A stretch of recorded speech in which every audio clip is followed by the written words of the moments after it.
Hey guys, क्या हालचाल आप सबके। माय नेम इज जीवित सिंह, एक बार फिर से आपके सामने हाजिर हूं और आज हम पढ़ने वाले हैं दो वंश के बारे में दिल्ली सल्तनत के अंदर। एक तो हम सैयद्स को कंप्लीट कर लेंगे, दूसरा हम लोदी को कंप्लीट कर लेंगे।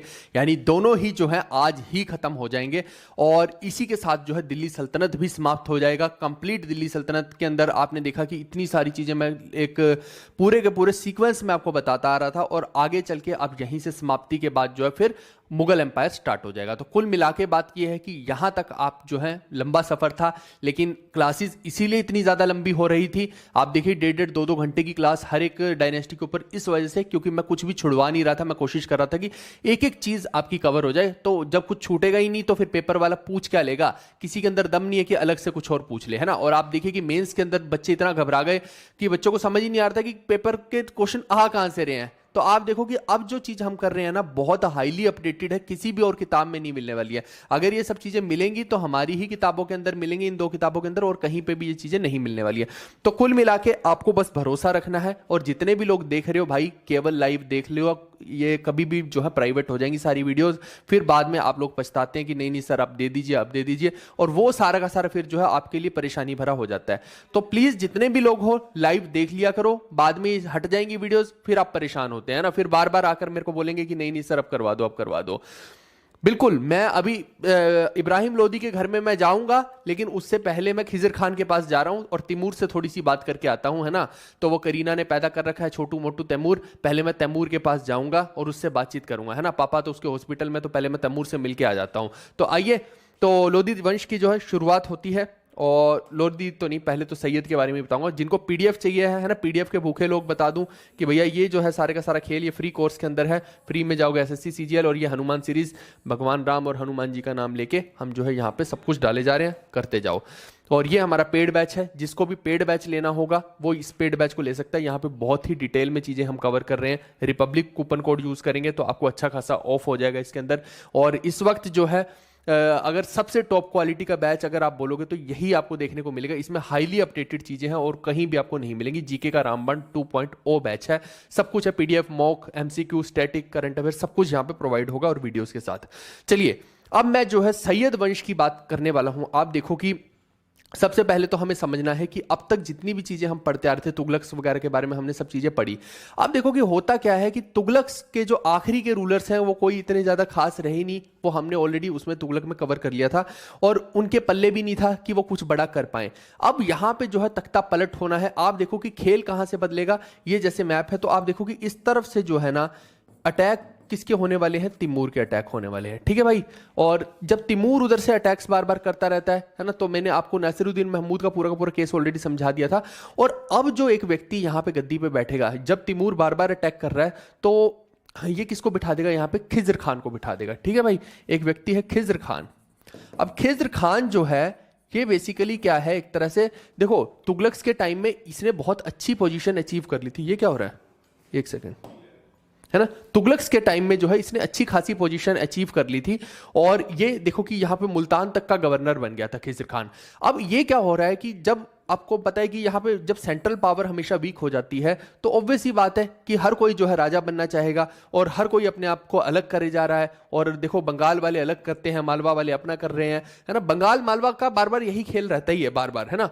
तो आप देखिए कि जब बादशाह ही बीच वाला वीक है तो कुछ मतलब ही नहीं रहा ना, क्यों उसको टैक्स दिया जाए। तो ऐसे में जो है खिज्र खान इस चीज का फायदा उठाता है और वो तिमूर की हेल्प करता है ना। तिमूर क्या है, मंगोल है, तो बेसिकली जो है तिमूर की हेल्प कर रहा है और एक तरह से या तिमूर के वंशजों की, बेसिकली मैं ये बोलना चाह रहा हूं मंगोल्स की हेल्प कर रहा है कि वो जो है इस तरफ आए, अटैक करें और यहां पे लूटपाट मचाएं। और अल्टीमेटली आप देखो कि ये पंजाब का जितना भी एरिया है वो तो सारे का सारा जो है ये खिज्र खान वहां का एक तरह से आप समझो कि जनरल बन जाता है, या फिर इसका जो है एक तरह से तिमूर का गवर्नर के तौर पे काम करता है। आपको ये समझना है, यानी कि वहां का राजा खुद को नहीं घोषित कर रहा है, सुल्तान नहीं कर रहा है। फिर एक दिन मौका उठा के जो है यहां पे भी आ जाता है, दिल्ली में भी आ जाता है और यहां भी तख्ता पलट कर देता है। और कुल मिला के आप देखेंगे कि यहां से जो है एक नए वंश की स्थापना होती है, सैयद वंश की। लेकिन इसने जो खिज्र खान ने कभी भी अपने आप को कोई हायर टाइटल नहीं दिया था, इसने हमेशा छोटा ही टाइटल खुद को देके रखा, क्योंकि डर किसका था, मंगोलों का था, तिमूर का था। लेकिन एक बेनिफिट ये भी रहा कि भैया अब क्योंकि मंगोल्स ने ही इसको यहां पे बिठाया है और इजीली टैक्स भी मिल जाएगा, तो कोई ज्यादा दिक्कत वाली बात नहीं थी। इसको मंगोल तो आक्रमण नहीं करेंगे, है ना। और अच्छा टाइटल तो नहीं ले रहे, छोटे मोटे टाइटल से अपना जो है ये काम चला रहा है। बिल्कुल बिल्कुल कतई जहर ही पड़ेंगे। रिवीजन कैसे करें? कुछ नहीं करनी आपको रिवीजन, ये सारे के सारे जो फैक्ट्स हैं ये इस किताब में लिखे हुए हैं, है ना। इस किताब को पढ़ना है बार बार, इसी कंटेंट को बार बार पढ़ोगे, यही पेपर में आएगा, 100% है। और अभी जो बहुत सारे बच्चे बीच बीच में सेशंस को स्किप कर रहे हैं ना, इनको मजे आएंगे, अभी बाद में चीखते चिल्लाते आएंगे कि सर दे दो हमें सेशन दे दो, क्योंकि ये सब सेशन लाइव रहेंगे और बाद में जो है इनको थोड़ी सी समझ में आएगी, कोई दिक्कत नहीं है ना। तो ये सेशन भी अब देखो, मैं कुछ नहीं कह सकता आप लोगों को, मैंने समझा समझा के लोगों को थक गया था, अब ठीक है बाद में आएंगे मजे से। ये सेशन जो है नहीं रहेगा, इनको 10 बार बोल दिया नहीं मानेंगे। और ये देखो जितने भी लोग हो भाई साहब, इस सेशन को कंप्लीट देख लेना, ये नहीं रहेगा, प्राइवेट हो जाएगा, मैं बार बार बोल रहा हूं। क्या बोल रहे हैं? हो जाएगा भाई, सब कुछ हो जाएगा, सिलेबस वगैरह सब कुछ हो जाएगा, तुम टेंशन मत लो, अभी अपने पास टाइम है। सिलेबस खत्म करने से क्या हो जाएगा, अगर मैं उसको कंप्लीट ही नहीं करवाऊंगा, बाकी के टीचरों की तरह करवा देता हूं 1 महीने में सब कुछ खत्म, क्या फायदा उसका? अगर एनालिसिस करके उसके अंदर सुधार ना किया जाए चीजों के अंदर, तो फायदा क्या उस सिलेबस का, है ना। तो अभी जितने भी लोग हो, अच्छा चिंके लोग, हाँ बिल्कुल, यहाँ पे जो है तिमूर वाले चिंके लोग ही हैं, तो आप इसको लाइव देख सकते हैं। मैं बार बार आपको बोल रहा हूँ, बाद में हाइड हो जाएगा, फिर आप बोलेंगे कि सर वापस से दे दो। जो छोड़ रहे हैं, जब लोग डिसिप्लिन्ड नहीं है तो वो पेड कोर्स में जाइए, पैसे खर्च कीजिए, सिंपल सी बात है ना। चलिए, तो खिज्र खान जो है 1414 से 1421 एडी के बीच में रहेगा, और वहीं पे जो मोइजुद्दीन मुबारक है, इसके बाद अगला रूलर बनेगा मोइजुद्दीन मुबारक शाह, ये 1421 से 1434 हो गया। फिर मोहम्मद शाह बनेगा, ये 1434 से 1445 हो गया, और लास्ट रूलर जो अलाउद्दीन आलम शाह बनेगा, ये 1445 से 1451 में हो गया। कुल मिला के बात ये है कि ये आखिरी का रूलर जो है इनका कोई खास कर नहीं पाता, और यहां से फिर से तख्ता पलट हो जाएगा और यहां पे लोदीज आ जाएंगे। और ये सैयद्स के बारे में कोई बहुत ज्यादा भी आपको पढ़ने की जरूरत नहीं है, लेकिन इनके बारे में जो जितनी जरूरी चीजें वो मैं आपको जरूर बताऊंगा। सबसे पहले तो आप देखिए ये थे कौन, ये अपने आप को अरब मानते थे, ठीक है, अरब मानते थे, ये आप ध्यान रखना। और खिज्र खान जो है वो किसका गवर्नर के तौर पे काम कर रहा था? मंगोल्स के गवर्नर के तौर पे काम कर रहा था, ये भी आपको समझना है। चलिए, एक चीज और, shortest area, shortest ruling area था इनका पूरी की पूरी दिल्ली सल्तनत में, इन्होंने जो है कोई बहुत बड़ा जो है एरिया नहीं संभाला था, ये आपको समझना है। और खिज्र खान जो है थोड़ा सा पॉलिटिकली भी अच्छा है, सूफीज़म की तरफ भी अच्छा है ना, इसकी साइंस भी बढ़िया है, मतलब थोड़ा सा फिलोसफिकल बंदा भी है। तो उस एंगल से देखा जाए तो इन ये एक तरह से आप समझ लो कि जैसे हमारे भारत में हम बोलते हैं ना कि ब्राह्मण्स हो गए, ऐसे ये आप समझ लीजिए सैयद्स, बेसिकली अरब के अंदर आप समझ लो कि थोड़ा सा विद्वान वाले टाइप के लोग हो गए, तो आप ऐसे इसको समझ सकते हैं। वहां से इन्होंने सैयद डायनेस्टी की शुरुआत की है। अब इसने क्यों नहीं कोई एक टाइटल एक्सेप्ट किया, मैंने बता दिया कि मंगोलों का खतरा था और उन्हीं के गवर्नर के तौर पे काम कर रहा था, और उन्हीं की हेल्प से तो कर रहा था, क्योंकि इसने जो अपना पूरा का पूरा राजपाट यहाँ फैलाया था वो तिमूर के नाम पे फैलाया था। और तिमूर है चिंका, यूं छोटी छोटी आंखें, और सबको खा जाते थे ये चिंके, आपको तो पता ही है ना। और इस टाइम पे जो तैमूर का वंशज कौन था, कई बार पेपरों में पूछ लेते हैं ना, मैंने आपको बताया ना कि वहां पे चंगेज खान से शुरू हो रहे हैं, गेंगीज खान, तैमूर, फिर आगे शाहरुख खान। अब ये शाहरुख खान वो वाला नहीं, किरण है वो वाला नहीं है, ये तैमूर का वंशज है। तो मैं वही आपको समझाने की कोशिश कर रहा हूँ कि तैमूर जो है वो पहले जा चुका है। अब इसके टाइम पे, खिज्र खान के टाइम पे आप देखिए कि एग्जैक्ट वहां पे मेन राजा तैमूर की जगह पे कौन स्थापित हो गया है, उसी का लड़का है, यह है शाहरुख खान, शाहरुख मिर्जा जिसको आप बोल सकते हो। ये चौथा बेटा है तैमूर का, यानी शाहरुख, अगर मोटा मोटा मैं तैमूर की बात करता हूं तो तुगलक के ऑलमोस्ट आखिर तक 1398 के अराउंड तक तैमूर था, बाद में जो है फिर शाहरुख मिर्जा बैठ जाता है। तो कई बार पेपर में पूछ लिया जाता है कि तैमूर का कौन सा बेटा जो है वो खिज्र खान के साथ कंटेम्परेरी है या सैयद डायनेस्टी के साथ कंटेम्परेरी है। तो शाहरुख खान से याद रख लेना, शाहरुख मिर्जा है, यहां से आप भूलोगे नहीं।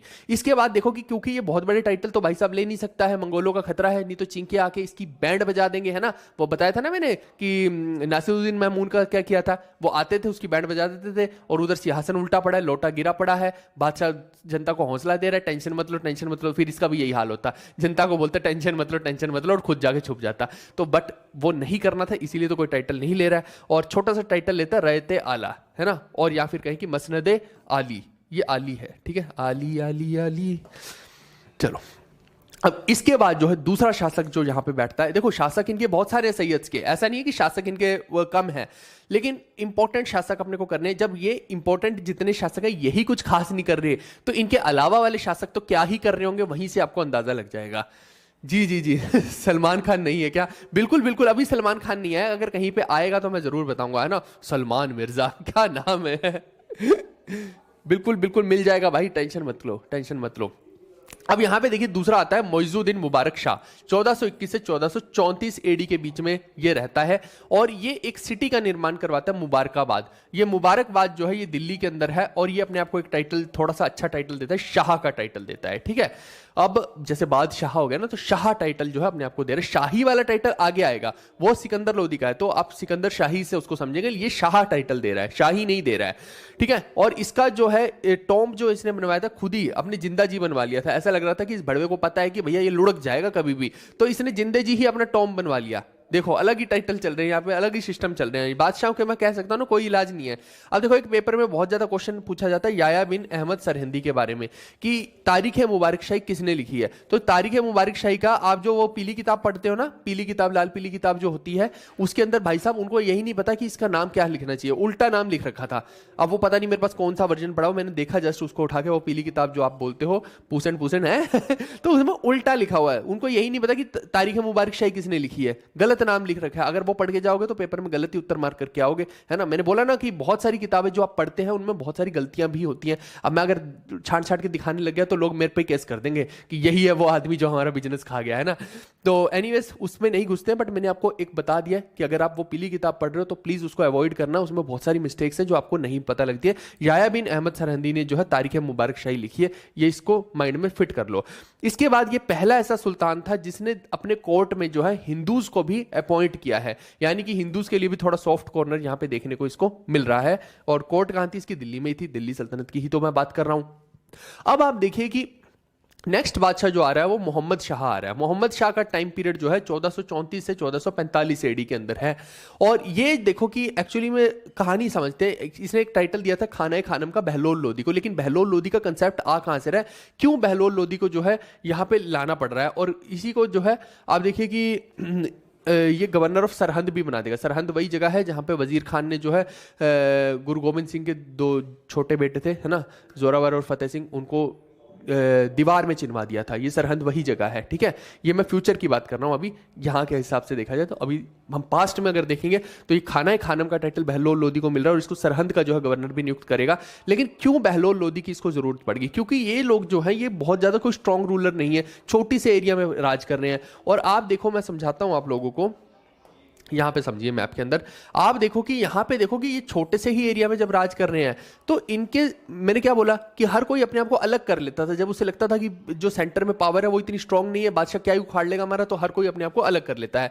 तो ऐसे में क्या होता है, ये जो मालवा का रीजन है, ये मालवा के रीजन वाले भी अपने आप को अलग कर लेते हैं। अब यहाँ से अटैक जो होना है मालवा का, उसको कंपीट करने के लिए इस भाई के पास कुछ है ही नहीं है, मुबारक वाले के पास, है ना। तो इसका तो हो गया यहीं पे मुबारक, तो इस वजह से ये किसको बुला लेता है, बहलोल लोदी को। और यहाँ पे मालवा का अटैक जो है पूरे का पूरा दोनों का आपस में यूं होता है ना, पूरा का पूरा। और जितने भी अगल बगल के फ्यूडेटरी राजा होते हैं वो दिल्ली की सल्तनत को हड़पने की कोशिश करते हैं, लेकिन उनका जो मुकाबला है वो बहलोल लोदी करता है और इसकी पूरी की पूरी सल्तनत को बचा लेता है।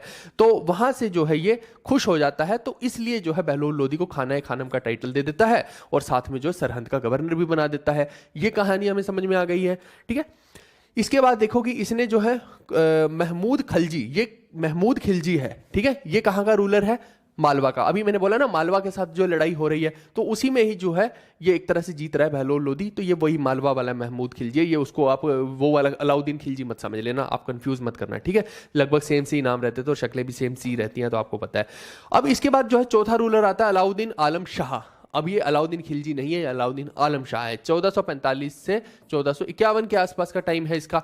अब ये आखिरी रूलर ही इस डायनेस्टी का है और कुछ ऐसा नहीं बोल सकते कि कोई बहुत तगड़ा रूलर है या इसने कुछ तगड़ी चीज कर दी हो, कुछ भी नहीं किया है। ये तो भाई इतना ज्यादा वैसी घबराया हुआ रहता था कि एक दिन तो इसने खुद ही पूरा का पूरा राजपाट छोड़ के, और ये कहाँ पे भाग गया, बदाऊं में भाग गया। देखो यहाँ पे बदाऊं कहीं पे मेंशन्ड है क्या, ये रहा, ये देखो दिल्ली को छोड़ के कहां भाग गया, ये बदाऊन में भाग गया। मतलब अपना पूरा राजपाट ही छोड़ दिया इस आदमी ने, है ना। हालांकि इसको थोड़ा सा खतरा भी था, किससे खतरा था, इसको खतरा था बहलोल लोदी से, है ना। और आप देखिए कि क्योंकि जब वो इतना सक्सेसफुल रूलर ही नहीं है तो यहाँ पे जो है बहलोल लोदी जो है वो सारे का सारा करता है, इसको कैप्चर कर लेता और अल्टीमेटली पूरी की पूरी किंगडम में अपना कब्जा कर लेता। कुल मिला के बात यह है कि यहाँ से जो है एक तरह से एक फिर से पावर का शिफ्ट हमें देखने को मिलेगा, यानी कि एक डायनेस्टी का अंत होता है और अगली वाली शुरू हो जाती है, और यहाँ से होती है लोधी डायनेस्टी की शुरुआत, है ना। तो अब बहलोल लोदी क्या करेगा आके, वो हम इस बारे में पढ़ेंगे। कुल मिला के ये पूरा का पूरा मैप आप देख सकते हैं। और अभी मैंने जैसे बताया कि मालवा के साथ युद्ध हो रहा है ना, और दिल्ली का, तो वो सारा का सारा कहानी बता दी। ये कुछ ऐसा सा मैप आप देख सकते हैं, है ना। बंगाल वाले अपने आप को अलग करे बैठे हैं।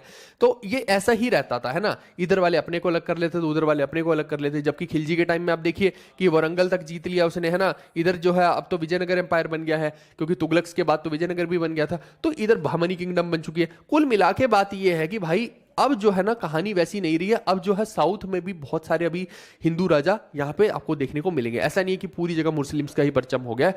तो ऊपर का एरिया हालांकि काफी हद तक आपको मुस्लिम देखने को मिलेगा, लेकिन नीचे का आपको हिंदू साम्राज्य एंड तक देखने को जरूर मिलता है। ठीक है, इसके बाद देखिए कि लोधी जब आता है, लोधी कौन सा है, ये बहलोल लोधी है। अब यहां पे एक खास बात समझने वाली ये है कि ये कौन थे जो लोधी से, अभी तक मैं आपको अलग अलग लोग के बारे में बताता आ रहा हूं, है ना, जैसे मैंने जितने भी पीछे वाले बताए सिर्फ सैयद्स को छोड़ के वो सारे के सारे क्या थे, तुगलक्स तक जो थे वो टर्क्स थे, अपने आप को टर्की का बोलते थे। लेकिन वहीं पे अगर मैं सैयद्स की बात करता हूं तो वो क्या अपने आप को बोलते थे, अरब का बोलते थे, अरब कंट्रीज का। जैसे आज देखिए यूएई हो गया, दुबई हो गया ना, ये सारे अरब कंट्रीज हैं। तो इसके बाद अगर हम दूसरा देखते हैं कि जो ये लोदीज हैं ये अपने आप को कहां से बोलते थे, तो ये जो है ये एक ट्राइब है। कहां पे है ये ट्राइब, अफगानिस्तान के अंदर एक ट्राइब है, ठीक है, वहां से ये बिलोंग करते थे। ठीक है, क्या कहूं इनको मैं, अफगान थे ये, ठीक है, अफगान थे। ठीक है, ठीक है, ये आपको ध्यान रखना है। मेरे को एक सेकंड दीजिए, बस एक सेकंड, मेरा फोन वगैरह कहाँ गया, मेरे को कुछ अर्जेंट था, पता नहीं कहाँ रख दिया मैंने फ़ोन, ही पता नहीं कहाँ रख दिया। चलो कोई दिक्कत नहीं है। तो आप समझना, अगर कोई पूछ ले आपसे पेपर में कि फर्स्ट अफगान एम्पायर कहाँ पे किसका बनता है, तो ये जो है ये फर्स्ट अफगान एम्पायर है, ये आप ध्यान रखना। ठीक है दोस्त, पहला अफगान एम्पायर यहां पे बनेगा, बहलोल लोदी बनाएगा इसको। और दूसरा अफगान एम्पायर अगर कोई पूछ ले तो आप बताएंगे कि शेर शाह सूरी उसको बनवाएगा। ठीक है, वो मुगल के टाइम पे आएगा, हुमायूं का कंटेम्प्रेरी है, हुमायूं वगैरह सबको हरा देता है उस टाइम पे और खुद बैठ जाता है गद्दी पे। बट आपको ये समझना, दो अफगान एम्पायर यहाँ पे बन रही है। अब एक्चुअली मैं क्यों ये सब बता रहा हूं, मैं आपको बताता हूं। अगर वो पेपर में पूछ लेगा कि दिल्ली सल्तनत का पहला अरबी बादशाह कौन सा था, तो आप बता सकते हैं, है ना। या फिर ये पूछ लेगा कि बताओ पहला टर्क बादशाह कौन सा था, ये आप बता सकते हैं। या फिर ये पूछ लेगा पहला अफगान बादशाह बताओ कौन सा है, तो आप बता सकते हैं ना। तो पहला अफगान बादशाह अगर दिल्ली सल्तनत का होगा तो वो बहलोल लोदी होगा। ये आप कंफ्यूज मत करना, है ना। तो he is the first Afghan sultan. कहानी आपको समझ में आई या नहीं आई, इसलिए मैं ये सब फालतू की बकवास यहां पे कर रहा हूं। ये क्या है, नोट अफगान लिखा है, कहाँ लिखा है अफगान?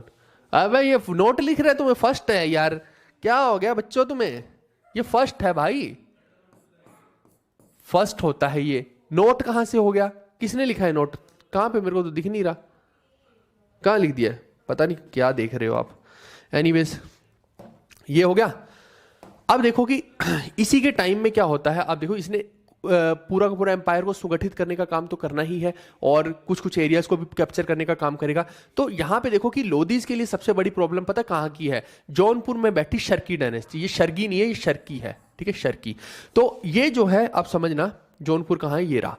तो लोदीज के लिए सबसे बड़ी दिक्कत है ये जौनपुर की शर्की डायनेस्टी। ये यहां पे हमला करके दिल्ली का तख्त हासिल करना चाह रही है। तो ये शर्की डायनेस्टी के साथ जो है दिल्ली को जो है बेसिकली, या फिर कहें कि दिल्ली सल्तनत को जो है बहुत ज्यादा घमासान करना पड़ता है। और बहलोल लोदी के पास सबसे बड़ा चैलेंज यही होता है कि किसी तरह से शर्की वालों को जो है हरा दिया जाए, शर्की डायनेस्टी को हरा दिया जाए। पेपर में शर्की डायनेस्टी के बारे में कई बार पूछा जा चुका है। उसका कारण यही है कि क्योंकि जौनपुर साथ में लग रहा है ना, यहाँ के ही शर्की रूलर हैं और पहले दिल्ली सल्तनत के अंडर ही हैं, उनकी फ्यूडेटरी है और उन्हीं के ऊपर जो है चढ़ाई करने की सोच रहे हैं, क्योंकि कब्जा करना है दिल्ली के ऊपर किसी भी तरीके से। बहलोल लोदी को हटा के खुद भी तो बैठ सकते हैं, वो है ही क्या था, वो गवर्नर ही तो था भाई। जब उससे पहले इतने बादशाह टुट्टू बैठ रहे हैं, है ना, टट्टू पट्टू, तो फिर ये सोचते हैं कि हम तो ताकतवर हैं, हम भी बैठ जाते हैं जाके, हटाओ इसको फ्यूडेटरी को, इससे कहीं ज्यादा पावर तो हमारे पास है। तो यहां पे भी बहुत घमासान युद्ध होता है, लेकिन अल्टीमेटली बहलोल लोदी जो है वो एक तगड़ा इंसान है ना। आपको पता है कि इतना ईजी नहीं है उसको अपने अंडर करना, तो वो इनको हरा देता है। तो और यहाँ पे जो है पावर का फिर से बैलेंस आउट हो जाता है। ठीक है दोस्तों, तो सबसे पहला काम जो है इसने अपनी ही सल्तनत को बचाने का किया, अपने ही इंटरनल जो है पूरे के पूरे कलेश से। ये इसके पास एक चैलेंज था। क्या बोल रहे हैं, क्या आ जाएगा भाई, आ जाएगा, आ जाएगा, कहने आपका बुक तो जबरदस्त है, बिल्कुल बिल्कुल बिल्कुल, ठीक है, ठीक है, डन। अब आप देखिए कि इसके अंदर देखो एक और चीज इसने की, इसको पता था कि जब भी मैं सल्तनत में बैठूंगा तो दो तीन काम मेरे को करने बेहद जरूरी हैं। आप देखो कि अपने आप को बचा तो लिया बाकियों के बाहरी अटैक से, लेकिन अब बादशाह के पास दूसरा कौन सा काम होता है? अपने आप को बचाना। अपने आप को बचाने के लिए किससे बचाना है? आपके आसपास जितने भी इंटेलिजेंट लोग हैं उन्हीं से ही आपको सावधान होना है, क्योंकि जो बेवकूफ है वो आपका नुकसान इतना नहीं कर पाएगा। इंटेलिजेंट बंदा जो है आपका नुकसान भी कर जाएगा और आपको पता भी नहीं लगेगा। तो इसके जो नोबल्स हैं, यानी कि नोबल्स मतलब कि इसके मंत्री हैं या कोई भी सेनापति वगैरह है, कल को ऐसा भी तो हो सकता है कि वो तख्ता पलट कर दे और इसको मार के खुद गद्दी पे बैठ जाए। You never know. बादशाह को किसी पे बिलीव नहीं करना है ना। Kingship knows no kingship. राजा का कोई दोस्त नहीं है यहाँ, है ना। अब कल को उसी का सेनापति आके उसका सर धड़ से अलग कर दे, उसे पता भी ना लगे। तो इस वजह से इसको अब उनको भी सेट में लाना है। कैसे सेट में लाएगा? इसने बहुत शानदार चीज की। इसने बोला कि भैया एक चटाई मंगाई जाए। चटाई मंगा ली भाई साहब, है ना। पहले के बादशाह कहाँ पे बैठते थे? बादशाह यूं तखत पे बैठते थे आराम से मजे से, है ना, और हुक्म चलाते थे। इसने क्या बोला कि तखत को छोड़ो, तखत को छोड़ो, मैं चटाई पे बैठूंगा। बताओ, ये नान खटाई बैठ गया ऑन चटाई, है, चटाई पे बैठ गया और इधर बिठा लिए नोबल। ऐसा लग रहा है कि वो जो सरकारी स्कूल में जो कक्षा नहीं होती थी वैसी चल रही है यहाँ पे, है। वो डंडा लेके टीचर चल रहा है। बताओ, पहाड़ा सुना तू? 2 का पहाड़ा सुना है? उधर से एक लौंडा बोलेगा नहीं 2 का तो मैं सुना देता हूँ, इस वाले से तो 4 का सुनो, है। और मेरे को तो अभी भी याद है बचपन में, है ना, हमने भी सरकारी स्कूल में पढ़ाई की है, तो बड़ा मुश्किल होता था। 13 का पहाड़ा नहीं याद होता था यार। 13 के पहाड़े में बहुत समस्या आती थी। 10 तक तो फिर भी जैसे तैसे याद कर लेते थे, है ना। 11 का भी बहुत आसान है, 12 का भी हो जाता, 13 का नहीं होता था भाई, है। तुम भी बताओ कौन सा पहाड़ा याद नहीं होता था। तो इस तरीके से इसने क्या किया, एक इक्वालिटी क्रिएट करने की कोशिश की। यानी कि ये एक फीलिंग दे रहा था ओलिगार्ची वाली।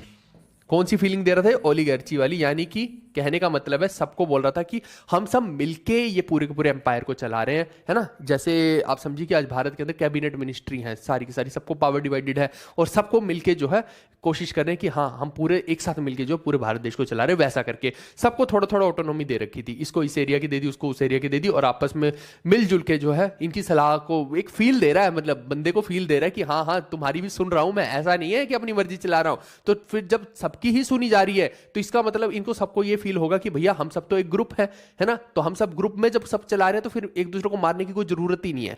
तो ये इस आदमी की सोच है, बहुत तगड़ी सोच है, ठीक है। तो ओलिगार्ची वाला एक फील दे दिया यहां पे। अब दूसरी फील क्या दे रहा है? इसको पता है कि अब इसके लिए खतरा दूसरे कौन है? धन्ना सेठ।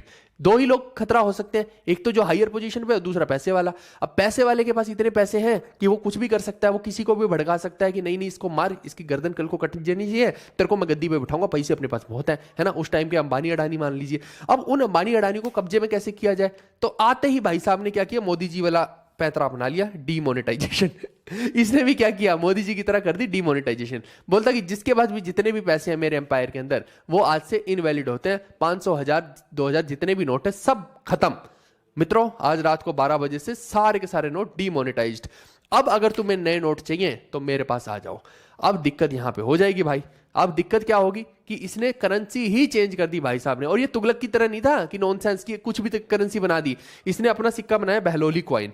अब जितने भी लोग हैं इसकी करेंसी लेने आएंगे, क्योंकि मार्केट में तो दूसरी करेंसी चलेगी ही नहीं। तो जितने लोगों के पास गोल्ड है, जिसके पास सिल्वर है, वो सब देना पड़ेगा बादशाह को। और वो जो एक नकली करेंसी, जिसको टोकन करेंसी आप बोल सकते हैं, वो ये देगा। इससे क्या हुआ कि रियल वाला जो पैसा है, रियल गोल्ड, रियल सिल्वर इसके पास आ रहा है, और जो टोकन करेंसी है वो जनता के पास जा रही है, और जनता के अंदर जो है टोकन करेंसी चल रही है। आज भी देखिए, आज भारत के अंदर यही तो हो रहा है कि एक 2000 का नोट, 500 का नोट, वो क्या है? ये एक पेपर है, कुछ भी नहीं है। लेकिन रियल में उसकी वैल्यू जो गोल्ड में गवर्नमेंट के पास पड़ी है वही तो वैल्यू है असली में। तो यानी कि गवर्नमेंट के पास ही है सब कुछ। तो ये तो सिर्फ एक विश्वास है और कुछ नहीं है। तो इस आदमी ने गेम खेली और उनका रियल पैसा जो अपने पास रख लिया। और मार्केट में क्या चला रहा है भाई साहब? ये सिक्के सुक्के चला रहा है। तो ये एक इसने कब्जे में कर लिया। यानी सोच अच्छी है भाई, समझदार इंसान है, ऐसा नहीं कि लुंजू पुंजू है। कहानी समझ में आ रही है तुम्हें? क्या बफरिंग हो रही है? क्या हो रहा है? बाकियों की भी बफरिंग हो रही है? एक बारी बता दीजिए आप, ठीक है। वैसे मुझे नहीं लगता कि कोई बफरिंग हो रही है यार, बढ़िया नेट चला रखा है, ऐसा नहीं है। चलो कोई बात नहीं। फिर फर्स्ट अफगानी सुल्तान जो है, अगर कोई पूछ लेगा तो बहलोल लोदी ही हो जाएगा। ये टर्क नहीं था, ये आप ध्यान रखना, मैंने साफ साफ शब्दों में लिखा है ना।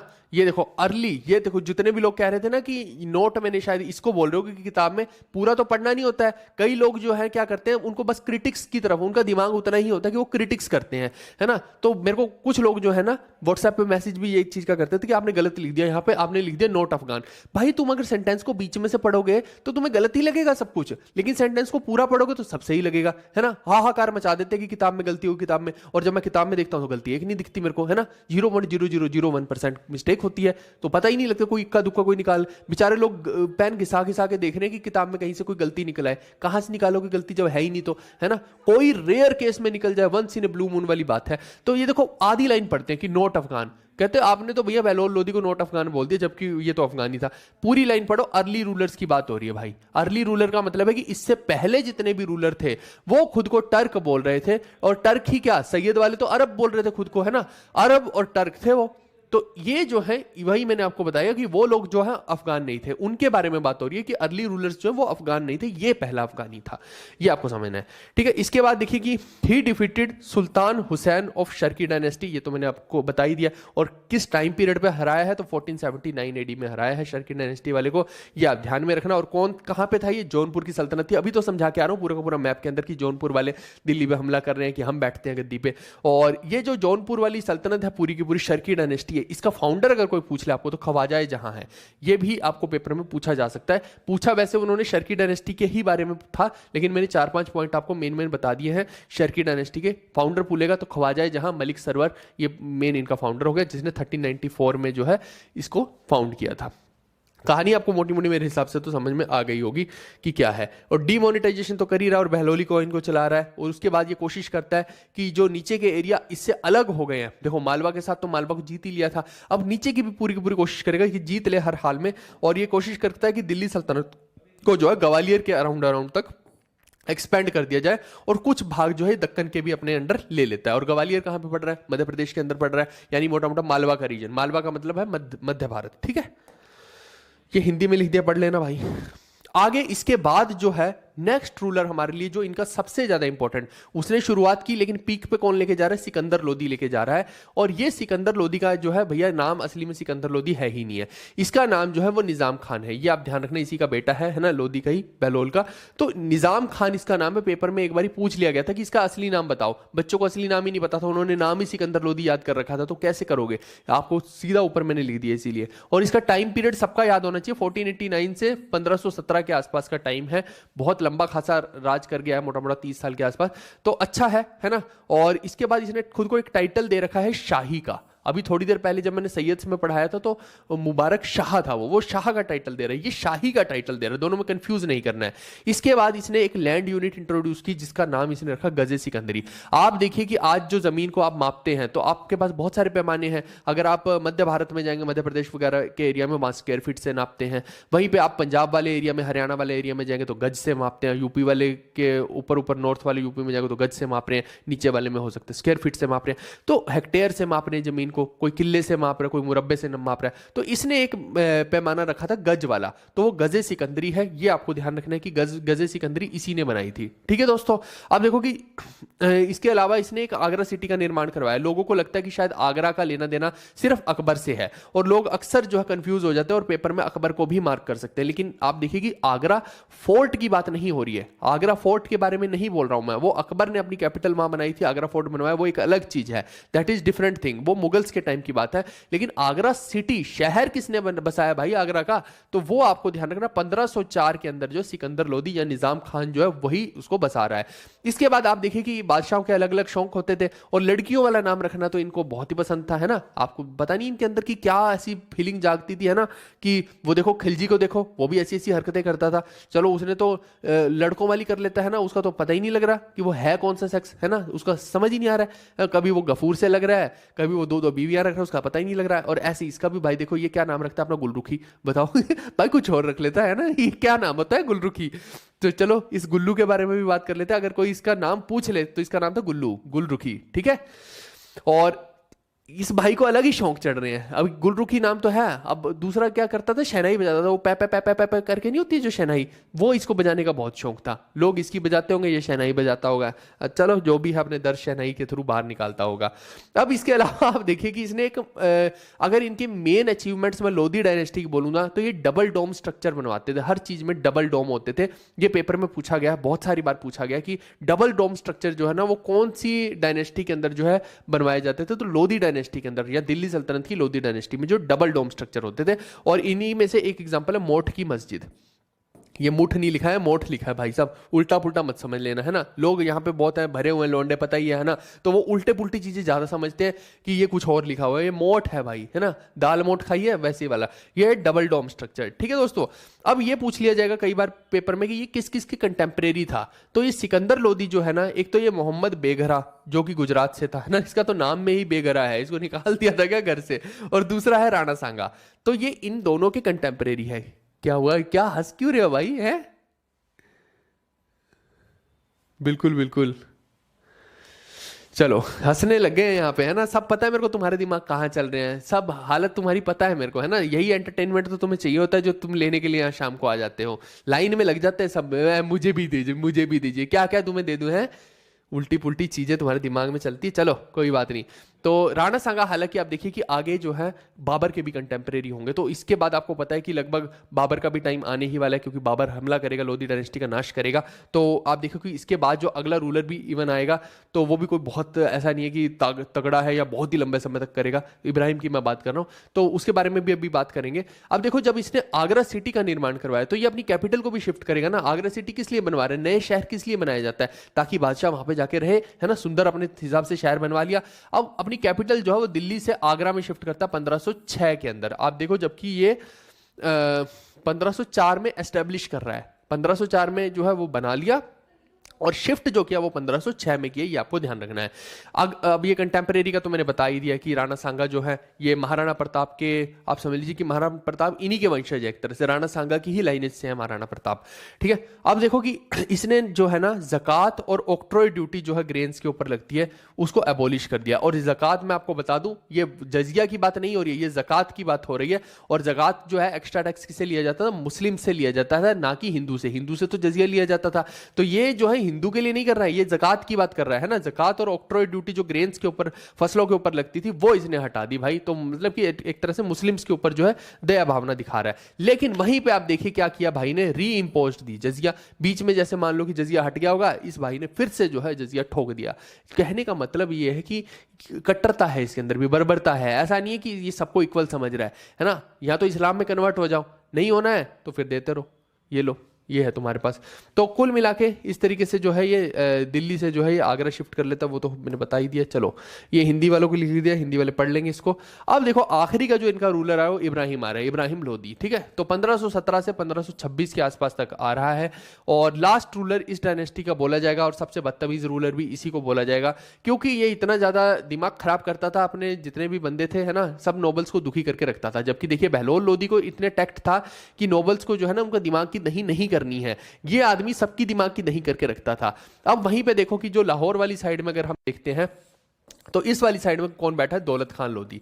अब और यहां दिल्ली में कौन बैठा है, ये इब्राहिम लोधी। अब ये इसी का कजन है दौलत लोधी, है ना, या फिर आप कह लीजिए कि इसी का एक नोबल है। अब ये जो है मेन काम जो है इस तरफ पूरा टैक्स कलेक्शन का दौलत लोधी का है। लेकिन अब ये आदमी जो है ये संतुष्ट नहीं है ना, ये वही है, इसको बेइज्जती करने की आदत है अपने नोबल्स की। तो ये दौलत लोधी को जो है ना बहुत सुनाता पीटता रहता है। ऐसे समझिए कि अच्छा पिछले साल तो इतना दिया था, इस साल इतना क्यों हुआ, तारी ऐसी की तैसी, है ना, तेरे को तो मैं बताऊंगा, आ तू जरा, है, तेरे को यहाँ पे बोझ के, तेरे को जब तेरे मैं घूसे मारूंगा ना तब तेरे पता लगेगा, अगली बार जो है दुगना लूंगा तेरे, है ना। तो वो जो ऐसी ऐसी बातें जब खुद से कर रहा था, तो दौलत लोधी को पसंद नहीं आ रही थी कि ये कल का लौंडा आके है मुझे टॉर्चर कर रहा है, मेरी सामने बेइज्जती कर रहा है सबकी, इसको तो मैं बताऊंगा। तो दौलत लोधी जो है ना यहाँ पे भाई साहब किसको संदेश भेज देता है, दौलत लोधी जो है उधर बैठा अफगानिस्तान में कौन है, बाबर बैठा हुआ है। और बाबर तो भैया इंतजार में ही है कि कहीं ना कहीं उसका किसी तरीके से दाल गल जाए। वो तो हम मुगल में पढ़ेंगे पूरे का पूरा कि कैसे क्या खेल होता है बाबर के साथ। बाबर की कहानी यहां नहीं लेके आ रहा हूं। तो अब बाबर को संदेश भेज रहा है, और सिर्फ यही आदमी बाबर को संदेश नहीं भेज रहा है, राणा सांगा जो अभी मैंने बताया मेवाड़ के राजा हैं, वो भी बाबर को संदेश भेज रहे हैं।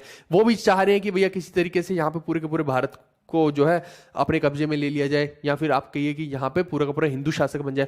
और ये जो मैं बता रहा हूं बैटल ऑफ पानीपत है ना, ये एक डिसाइडिंग फैक्टर रहा है। क्योंकि आप सोचो कि अगर ये जो है बाबर यहाँ पे लूटपाट करके चला जाता ना, तो मैं आपको बता रहा हूं कि यहाँ पूरा का पूरा हिंदू साम्राज्य हो जाता, राणा सांगा लगभग सबको ही अपने अंडर ले लेते। लेकिन ऐसा हो नहीं पाया, वो एक अलग बात है। तो बाबर को संदेश भेजते हैं, बाबर अपना झोला या बिस्तर उठा के, है ना, जो जो उसके हाथ में था सब ले आता है, लठ घुसे है जितनी चीज लेके आ सकते हैं। और तो लुगमा और अराबा के बारे में तो मैं आगे बताऊंगा आपको कि वो कौन कौन सी टेक्निक थी जो बाबर एकदम एडवांस टेक्निक लेके आया। और इब्राहिम के पास तो कुछ खास था नहीं, ये वही घोड़ों के ऊपर ही बैठ बैठ के लड़े जा रहा था, है ना, घोड़े के मारे दो पिछवाड़े पे, चल थोड़ा सा तेज है, और उसी के सहारे लड़ रहा है। लेकिन वहां बाबर जो है नई टेक्निक्स का इस्तेमाल कर रहा है, तो वहां आके कहीं ना कहीं जो ये पीछे पड़ जाता है इसके बाबर। और 1526 एडी में जो है पहला युद्ध होता है, फर्स्ट बैटल ऑफ पानीपत होता है, जिसके अंदर जो है लोदी की हार होती है और बाबर जो है यहां पे आके गद्दी पे बैठ जाता है। अब आगे क्या होता है क्या नहीं होता है वो हम अगले जो मुगल एम्पायर के अंदर कवर करेंगे, लेकिन मुद्दे की बात यह है कि ये हो गया। तो अब देखो पानीपत की बात जब हम करते हैं तो 3 बैटल है, मैंने तीनों ही यहां पे लिख दिए ताकि आपको कंफ्यूजन ना हो।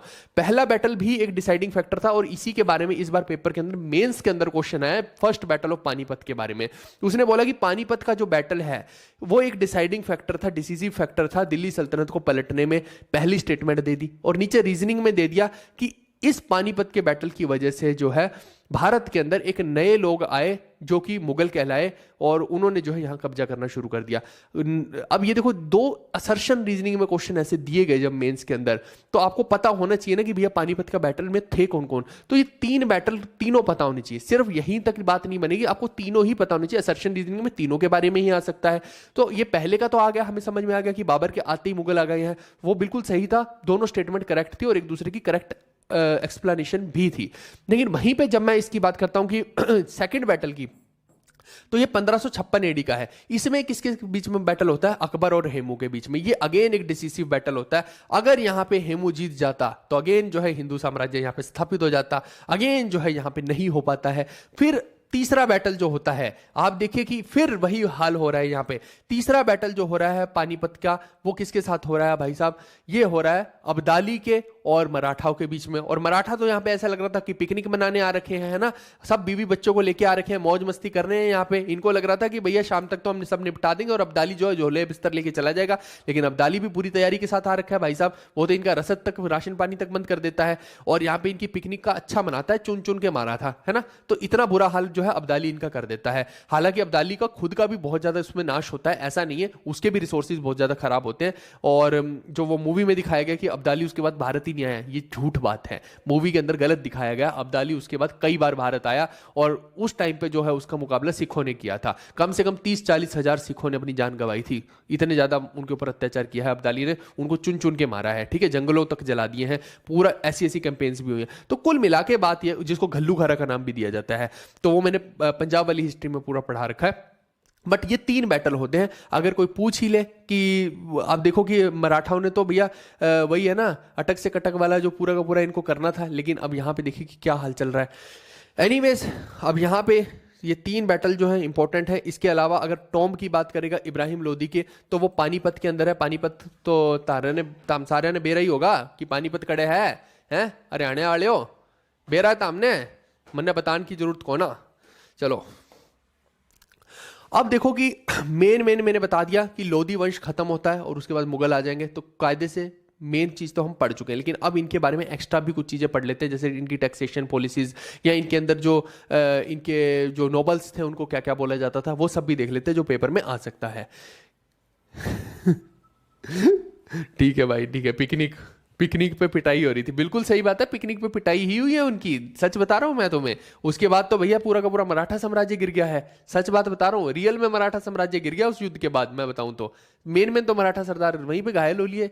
तो रह क्या गया उसके बाद मराठा में? उसके बाद तो ग्रह क्लेश रह गया था, ग्रह युद्ध, जिसको बोलते हैं ना कि पूरे घर के अंदर ही मराठाओं के अंदर आपस में युद्ध चल रहा है कि मैं राजा बनूंगा, मैं, ये सब तो चल रहा है वहां पे। नहीं तो फिर अंग्रेज ना आ पाते भाई साहब भारत के अंदर, अगर ऐसा ना होता। चलिए, ये अलग अलग टैक्सीज है जो दिल्ली सल्तनत वालों ने इस्तेमाल की है अपने टाइम में। उशरफ क्या होता है? ये 5 से 10% टैक्स लगता था और ये मुस्लिम से लिया करते थे, ये आपको ध्यान रखना है। फिर खराज जो है वो होता था 1/3 से 1/2 फ्रॉम नॉन मुस्लिम्स, ये बहुत ज्यादा हो गया है ना।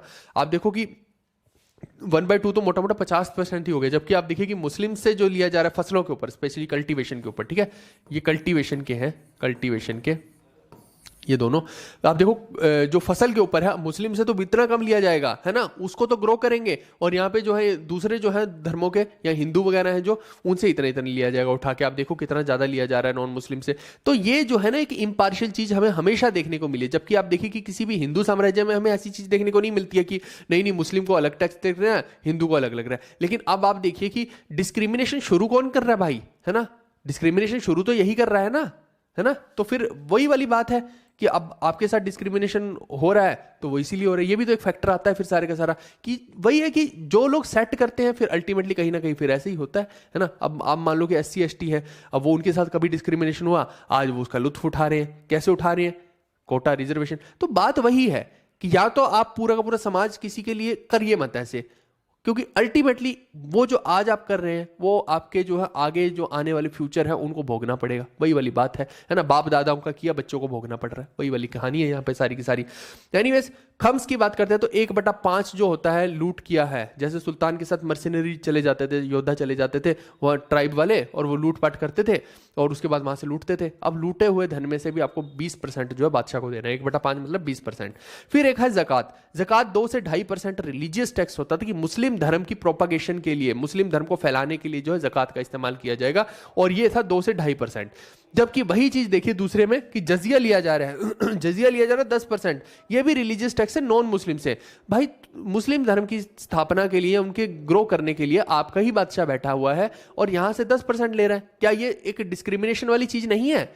देखो, जहां पे उनकी तारीफ करनी चाहिए मैं उनकी तारीफ भी करता हूं, लेकिन जहां पे उनकी तारीफ नहीं करनी चाहिए, कटाक्ष करना चाहिए, मैं उनका भी कटाक्ष कर रहा हूं। ऐसा नहीं है वहीं पे कोई हिंदू साम्राज्य का, एम्पायर का कोई बंदा कुछ गलत कर रहा है तो मैं उसकी भी कटाक्ष किया है। ऐसा नहीं कि मैंने सबका कटाक्ष नहीं किया, लेकिन ये जो चीज है जो इन्होंने गलत की है, क्या इसको हम नजरअंदाज करते? बिल्कुल भी नहीं कर सकते हैं, है ना। और इनकी सल्तनत में कितने कन्वर्शंस हुए, क्या उसको नजरअंदाज कर दिया जाए?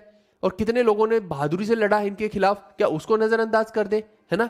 तो बहुत सारी चीजें हुई, बहुत लंबी लड़ाइयां हुई हैं। ऐसा नहीं है कि चीजें यूं ही हो गई रातों रात, आपको लगता है कि शायद यूं ही आजादियां मिल गई हो। तो भारत तो बहुत लंबा गुलाम रहा है भाई, बहुत लंबा, है ना, सदियों से गुलाम रहा। बेशक से चाहे वो हमारे खुद के घर के राजाओं की वजह से रहा है, क्योंकि सब इकट्ठे हो जाते तो किसी के अंदर हिम्मत भी नहीं थी कि गुलाम करने, लेकिन नहीं, सेंट्रल पावर वॉज मिसिंग, तो उसका फायदा दूसरे उठाएंगे, सिंपल सी बात है। लगान की बात करते हैं तो लगान देखिए एक्स्ट्रा 2.5% का टैक्स लिया जा रहा था मुस्लिम से, और नॉन मुस्लिम से 5% का। सीधा सीधा डबल डबल ही चल रहा था भाई साहब, यहाँ पे डबल डबल। बताओ ऐसा थोड़ी होता है, गलत बात है भाई, गलत बात। कहते ये भी निर्मला ताई, कल होने वाला भाई, खेल होने वाला कल। कल देखेंगे कि क्या है। कल जो है वो बजट का मैं पूरा का पूरा सेशन लेके आऊंगा, जितने भी लोग वो बजट का सेशन देखेंगे। कल जो है मुगल नहीं शुरू करेंगे, हम बजट का करेंगे, ठीक है। तो बजट के अंदर क्या क्या होगा मैं पूरा पढ़ा दूंगा आप लोग को, ताकि आपको पता भी रहे बजट के बारे में। तो मैं पूरे दिन भर में जितना भी रहेगा उसकी पूरी दिन भर में PPT बना के और शाम को जो आपको बजट समझा दूंगा, ठीक है। तो कल जितने भी लोग वो बजट के लिए तैयार रहना, कल सेशन ये वाले नहीं रहेंगे, कल बजट वाला सेशन रहेगा। ऑक्ट्रॉय ड्यूटी की मैं बात करता हूं तो इंपोर्ट एंड एक्सपोर्ट टैक्स जो है वो कमर्शियल गुड्स पे जो लगता है उसको ऑक्ट्रॉय ड्यूटी बोलते हैं। ये लगाते थे ये लोग, ठीक है। तो ये बहुत सारे टैक्सेस हो गए जो इनके टाइम के, दिल्ली सल्तनत के। इसके अलावा अलाउद्दीन खिलजी के टैक्सेस तो मैं बता ही चुका हूं कि मेन अलाउद्दीन ने एक तो घराई चराई शुरू किया था। हालांकि मैंने आपको पहले भी बता दिया था कि अलाउद्दीन ने जो है जजिया भी शुरू किया था, और वो जो है खराज भी लेता था। ऐसा नहीं है कि वो नहीं लेता था, तो टैक्स तो वो 4 टाइप के लेता था, लेकिन जो ये 2 नए शुरू किए ये आप समझ सकते हैं। चलिए अब दिल्ली सल्तनत के डिपार्टमेंट्स की भी बात कर लेते हैं। ये अक्सर पेपर में आए हुए क्वेश्चन है। आप देखो हैशटैग इंपॉर्टेंट हमने किताब के अंदर भी लगा रखा है। यहाँ पे आप देखिए कि जैसे दीवाने विजारत है, विजारत वजीर जैसे होता है ना। विजारत बेसिकली अगर ये उर्दू भाषा के अंदर मैं बोलूँ या अरबी भाषा के अंदर, तो विजारत जो बोला जाएगा वह व्यापार को बोला जाता है ना। तो यहाँ पे देखिए कि जो पैसा हो गया, व्यापार, फाइनेंस, है ना, यानी कि जो विजारत है वो दीवाने विजारत कौन कर रहा है, बेसिकली पूरा का पूरा डिपार्टमेंट, एक उसका हेड होगा वजीर, तो वो पूरा का पूरा देखा फाइनेंसिस को। इसके बाद दीवाने रसालत क्या है? रसालत होता है रिलीजियस या फॉरेन अफेयर्स या अपील्स का जो पूरा का पूरा मैटर है वो देखेगा दीवाने रसालत। फिर ये बिल्कुल वैसा ही है जैसे आज की डेट में आप देखिए income tax department income tax के बारे में देखेगा, है ना। जुडिशरी जो है जज वगैरह के बारे में पूरे के पूरे केसेस देखेगी कि किसी के साथ कुछ गलत तो नहीं हो रहा है। और वहीं पर आप देखिए कि पावर वाले जो डिपार्टमेंट है, गैस और पावर वाले, वो एनर्जी सप्लाई को देखेंगे, वाटर विभाग वाले पानी को देखेंगे, ऐसे करके अलग अलग डिपार्टमेंट, जीएसटी वाले जीएसटी को देखेंगे। बिल्कुल वैसा ही है। एमईए वाले मिनिस्ट्री ऑफ एक्सटर्नल अफेयर्स हो गई, तो वैसा ही यहाँ पे भी है। इन्होंने भी अलग अलग वही बना रखे हैं। अब देखो दीवाने अर्ज क्या है, यह है डिफेंस डिपार्टमेंट। दीवाने अर्ज जो है किसने शुरू किया था, जल्दी से मेरे को कमेंट करके बताइए। ये जो डिपार्टमेंट है दीवाने अर्ज, ये किसने बनाया था, ये मैंने 10 बार आपको बता लिया। फिर दीवाने इंशा या दीवाने अशरफ की बात करते हैं तो ये मीडिया या न्यूज वाला डिपार्टमेंट हो गया, है ना, कि एक जगह से दूसरी जगह जो खबरें फैलानी है। उस टाइम पे तो कोई सोशल मीडिया वगैरह था नहीं, तो वो यही डिपार्टमेंट का काम था। अगर बादशाह ने कोई संदेश दे दिया, अब जगह जगह जाके जो ढोल पीट पीट के लोगों को बताने कि भैया तुम्हारे ऊपर इतना टैक्स लग गया है, तुम्हारे साथ ये हो गया है, वो कैसे बताएगा, यही वाला डिपार्टमेंट बताएगा, है ना। आज तो सोशल मीडिया पे ही पता लग जाता है, लेकिन पहले ऐसा नहीं था ना। उसके बाद देखिए दीवाने अमीर को ही, ये है एग्रीकल्चर डिपार्टमेंट। कौन लगा रहा है इसको? पागल राजा लगा रहा है ना। उस टाइम पे तो लोगों को भैया फेमाइन आ गई थी, लोगों के पास पैसे नहीं थे, ये भाई साहब डबल डबल तो उन पे टैक्स ठोक रहा है। और उसके बाद आप देखिए कि एग्रीकल्चर डिपार्टमेंट का भी स्टार्ट कर रहा है मोहम्मद बिन तुगलक। हालांकि इसने लोन सप्लाई भी शुरू की थी, लोगों को लोन देना भी शुरू किया था। क्या बोल रहे हैं? जय जगन्नाथ भाई, जय जगन्नाथ। किसी ने उत्तर नहीं दिया जो मैंने पूछा था। बलबन ने, बिल्कुल बिल्कुल। गलबन क्या होता है बे? गलबन बोलते हो बलबन को, है ना। तो ये जो है ये बलबन से रिलेटेड है, ये आप ध्यान रखिएगा, बलबन। इसके बाद आप देखिए कि दीवाने मुस्तक राज की मैं बात करता हूं तो ये जो है रेवेन्यू या एरियर्स का डिपार्टमेंट है, और रेवेन्यू का ज्यादा लेना देना हमने खिलजी से देखा है, तो अलाउद्दीन खिलजी जो है इसको बनवाता है। उसके बाद दीवाने खैरात, खैरात बांटने के लिए काम जो कर रहा है वो फिरोज शाह तुगलक कर रहा है। आप देखिए कि इसने तो दर उल शफा हॉस्पिटल गरीबों के लिए खोले, दीवाने खैरात खोला, है ना। दीवाने क्या रहा हूं, एक इसने दीवाने बंदगान खोला। अब वो सब क्या था, स्लेव्स का जो काम है वो दीवाने बंदगान वाला देखेगा कि स्लेव्स को पूरा का पूरा सेंट्रलाइज कर दिया। और दूसरा जो है दीवाने खैरात की बात करते हैं तो उसमें जैसे गरीब लोगों को बहुत सारा बांटा जाता था राशन पानी, और साथ में जो है गरीब कन्याओं की शादी भी कराई जाती थी, उन्हें दहेज भी दिया जाता था। ये भी करता था फिरोज शाह तुगलक। तो मैंने बताया ना कि ये बहुत बढ़िया बढ़िया चैरिटी के काम किया करता था फिरोज शाह तुगलक। तो ये हो गया। फिर दीवाने इश्तियाक, इश्तियाक होता है पेंशन का डिपार्टमेंट, जो कि गवर्नमेंट बंद कर दिया था आज, है ना। और अभी जो है आप देखो यूपीएस जो लेके भी आई है तो कोई उतना ज्यादा है नहीं है, बट ठीक है, चलो जो भी है।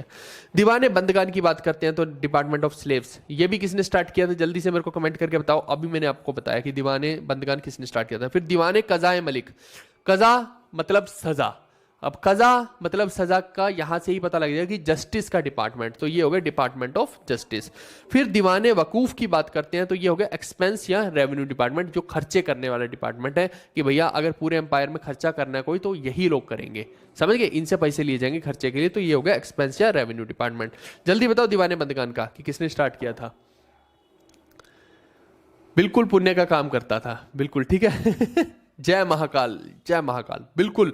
यहां भी उत्तर जो हो जाएगा दीवाने बंदगान का, ये फिरोज तुगलक ही हो जाएगा, फिरोज शाह तुगलक, ठीक है, यही हो जाएगा। चलिए, ये हिंदी वालों के लिए लिख दिया साथ में, तो हिंदी वाले इसको पढ़ लेंगे। इसके बाद देखें क्या है। चलो, ये कुछ ऑफिसर्स के बारे में भी बता देता हूं कि भैया ऑफिसर्स कौन कौन से थे। सेंट्रल लेवल पे जो ऑफिसर है इनके बारे में ज़्यादा जानना जरूरी है, क्योंकि फिर आगे पर्टिकुलर प्रोविंसेस या स्टेट्स थी उनमें भी ऑफिसर होते थे, लेकिन अपने को सेंटर पे देखना है। जैसे सदरे जहां, अब ये जो है रिलीजियस मैटर्स का पूरा जिम्मेदारी सदरे जहां की रहती थी, ये ऑफिसर का काम था। फिर काजी उल कुजत, अब काजी का मतलब ही क्या होता है? काजी का काम ही फतवे सुनाना है। तो काजी बेसिकली आप ये मत समझना कि सिर्फ मौलवी होते थे, काजी जो है एक तरह से जज हो गए उनके, ठीक है, चीफ जज हो गए।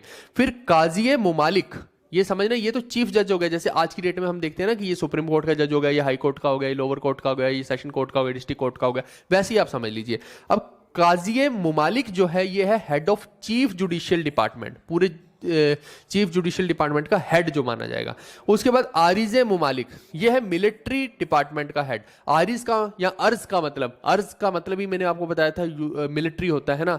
वो बलबन ने क्या किया था शुरू, दीवाने अर्ज ही तो शुरू किया था। तो आरिज कह लो या अर्ज कह लो, अर्ज मुमालिक जो है वो मिलिट्री डिपार्टमेंट हो गया, उसका हेड हो गया। फिर मुशरिफ मुमलिक, ये लेखाकार हो गए, है ना, लेखाकार वाला पूरा का पूरा। फिर आमिर दाद, ये हो गया पब्लिक प्रोसिक्यूटर, सरकारी वकील टाइप हो गया, आप ऐसे समझ लो। फिर आमिर बहर, ये हो गया इंचार्ज ऑफ पुलिस या ट्रांसपोर्ट ऑफ नेवल पोर्ट, तो नेवी से संबंधित नौसेना का या पुलिस का हो गया, ये हो गया। फिर दीवाने मुस्तक राज तो मैं बता ही चुका हूं, special officer for land revenue recovery, जितनी भी लैंड रेवेन्यू या उसकी रिकवरी की बात है वो दीवाने मुस्तक राज देखेगा। अब ये कुछ और भी है ना, ये आप जितने भी मैंने बताए हैं मेन तो मैंने बता दिए, जैसे दीवाने मुस्तक राज बता दिया, सदर उस सदर बताया, तो ये मेन मैंने बता दिया, लेकिन फिर भी एक बार आप इसको रीड कर लेना, तो यहाँ पे पूरे के पूरे मैंने डिटेल में भी लिख दिए हैं। फिर अब देखिए स्टेट लेवल का भी कुछ मैं बता देता हूँ जो मेन काम के। एक है उलीमा, उलीमा से ही आप समझ जाइए कि जो आप समझो कि विद्वान है, विद्वान या धर्मशास्त्री व्यक्ति है, या जो बहुत ही ज़्यादा डिस्टिंग्विश्ड ज्यूरिस्ट है, आप वो बोल सकते हो, वो उलीमा हो गया। फिर अमील जो होता है ये रेवेन्यू ऑफिसर को, राजस्व अधिकारी जो हो गया। बरीद तो मैंने आपको बताया ही था कि वो कौन था, वो अपना खिलजी, अलाउद्दीन खिलजी, उसने बरीद्स रखे थे कि मार्केट का पूरा पता लग पाए, है ना, इंटेलिजेंस ऑफिसर थे। और इसके बाद ख्वाजा जो है वो किसको कहेंगे? अकाउंट्स ऑफिसर को कहेंगे, लेखाधिकारी। फिर कोतवाल तो देखिए पुलिस या लॉ एंड ऑर्डर से संबंधित है, हेड ऑफ सिटी लॉ, पूरे शहर में जो है जो लॉ एंड ऑर्डर मेंटेन करना है वो कोतवाल को करना है।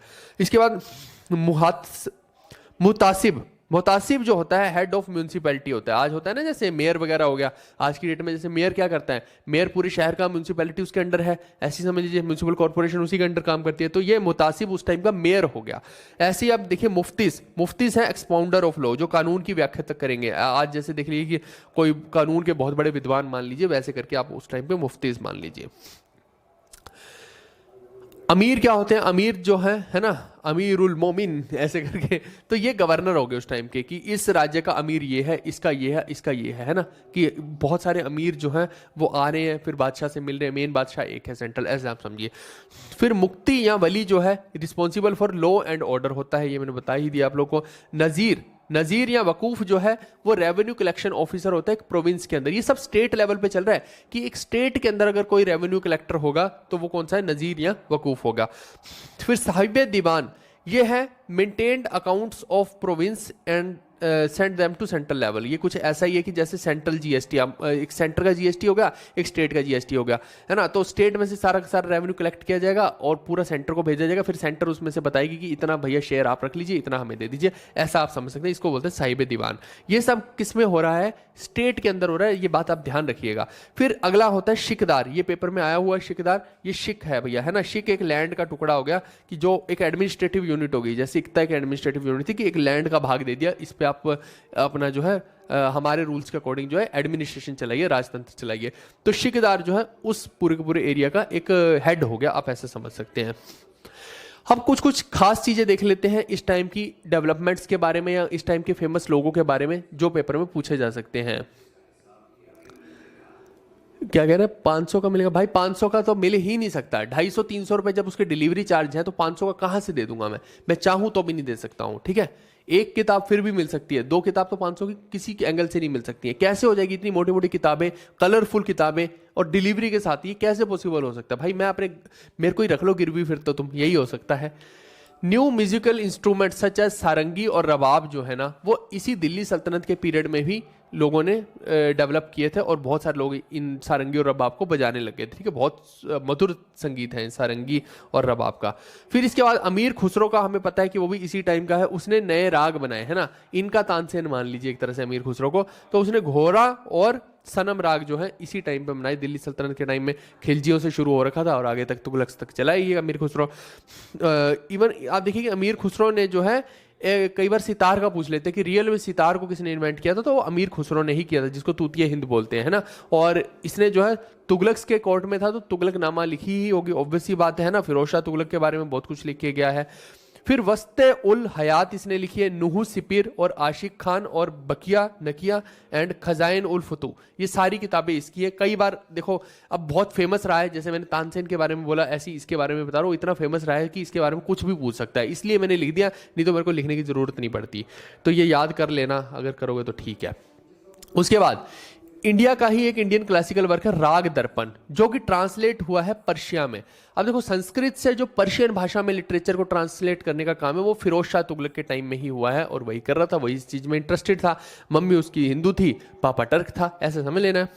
फिर पीर बाबा बुढ़ा शाह, अब ये पीर बाबा बूढ़ा शाह जो है ना, ये आपको समझना है कि अब जो टाइम पीरियड आ रहा है ना, ये आप समझ लो मोटा मोटा कि सिख एम्पायर भी यहाँ पे कंटेम्प्रेरी हो जाएगा।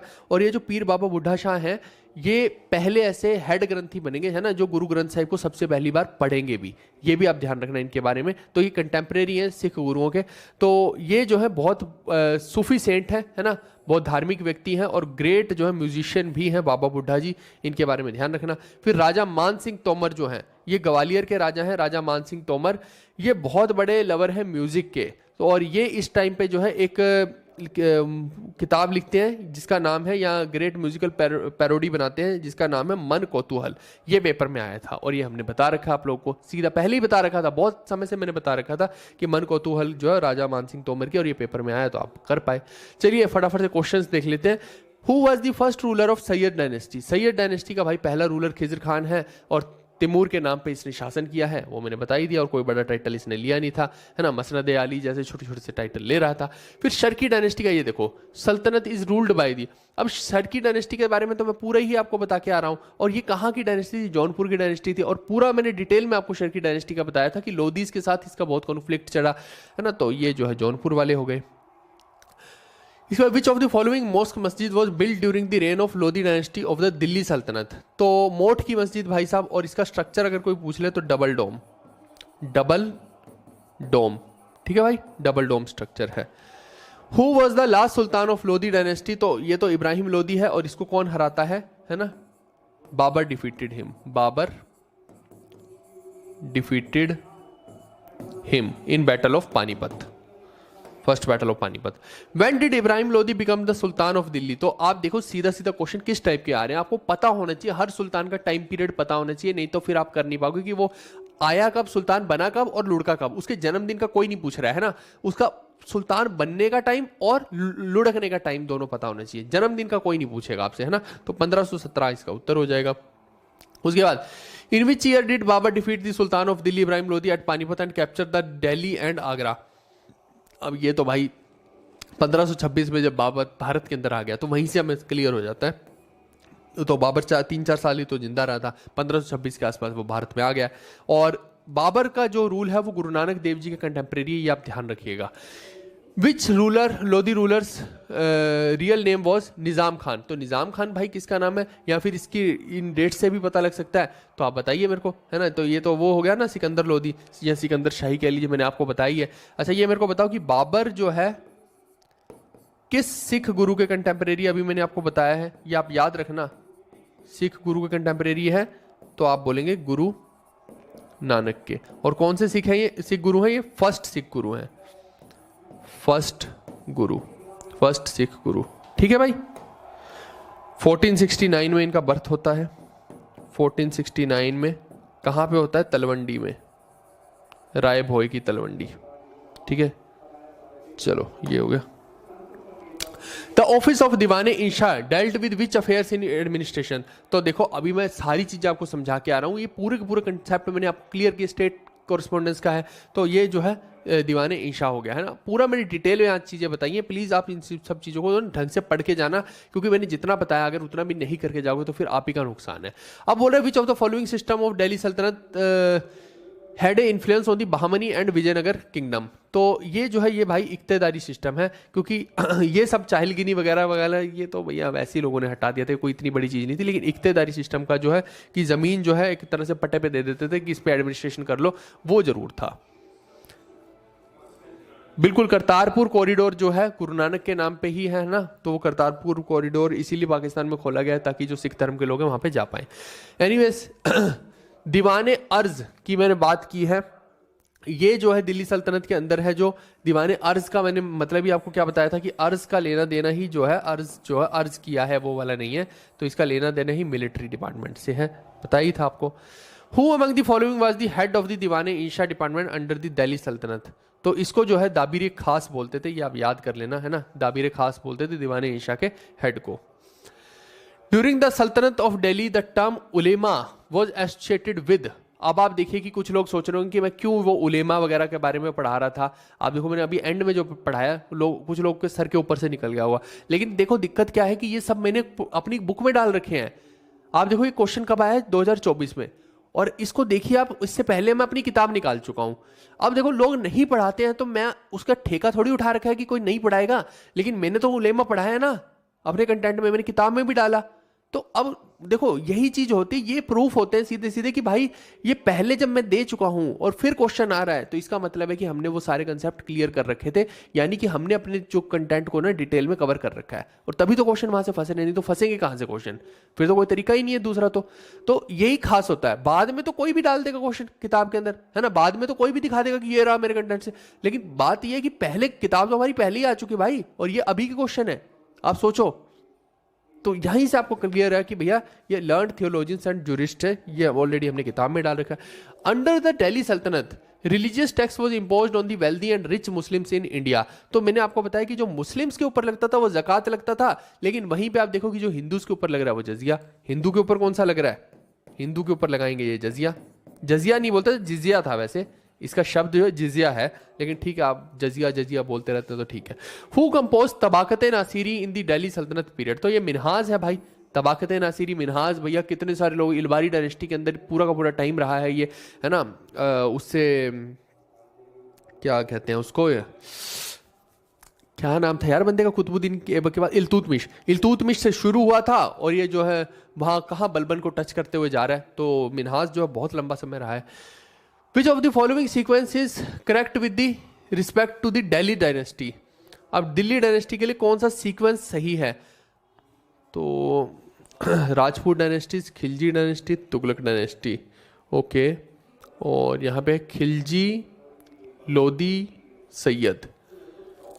अच्छा, ये सीक्वेंस पूछ लिया कि कौन सा सही है दिल्ली डायनेस्टी के लिए, दिल्ली के अंदर जो डायनेस्टीज हैं। बिल्कुल सही है। आप मेरे को बताओ, मैं आपको छोटा सा एग्जांपल से ही बता देता हूं।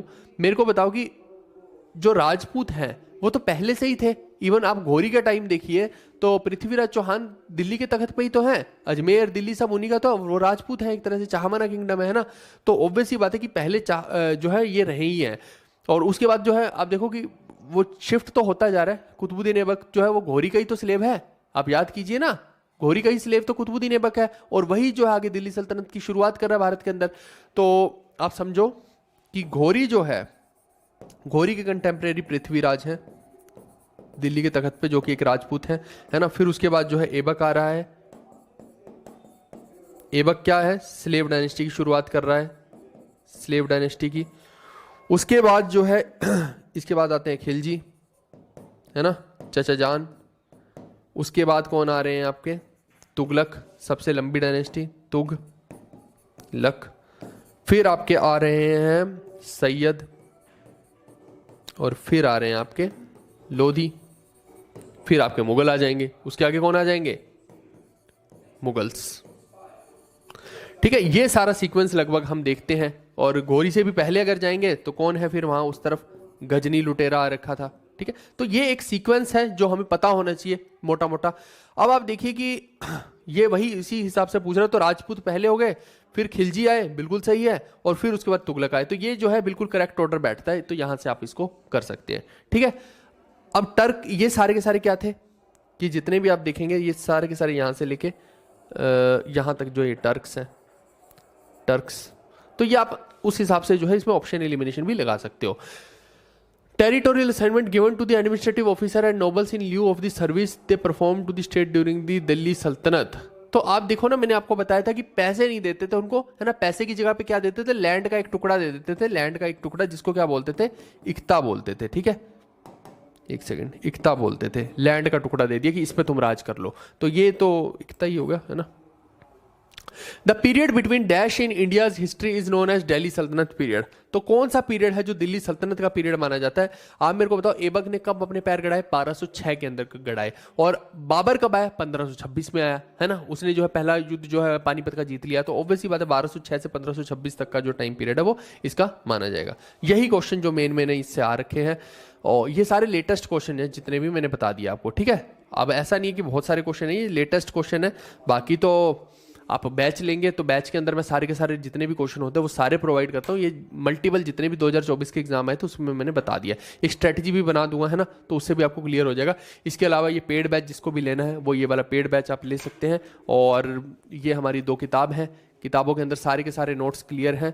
ठीक है, तो आप देखिए कि आज हमने जो पढ़ा है मैं थोड़ा सा आपको दिखा देता हूँ कि कैसे हैं। आप देखो यहाँ पे, ये देखो लोधी का वंश, ये देखो, ये रहा ना लोधी डायनेस्टी। तो पूरे डिटेल में हैशटैग इंपॉर्टेंट के साथ है। तो यहाँ से आपका सारा का सारी चीज़ें कवर हो जाएंगी। और ये जो है ऑर्डर कर सकते हैं, डिस्क्रिप्शन में जो जीवी कक्षा ऐप का लिंक है वहाँ से आप इसको ऑर्डर कर सकते हैं। आपके कमेंट में फटाफट से पढ़ता हूँ, बस एक सेकंड मेरे को अपना फ़ोन लेके आने दीजिए। मैं अभी फ़ोन ही ढूंढ रहा था, मेरे को एक सेकंड दीजिए बस। ठीक है,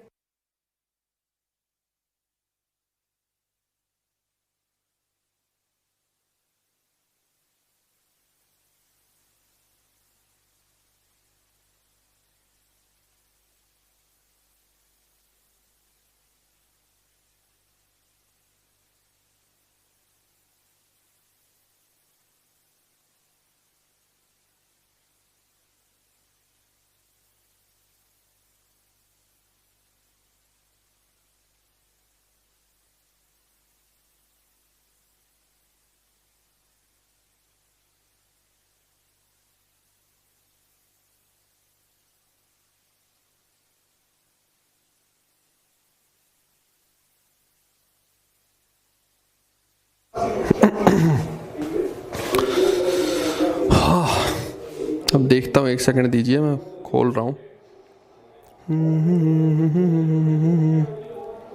आवाज़ आ रही है ना, एक बारी बता दो भाई, आवाज़ आ रही है ना?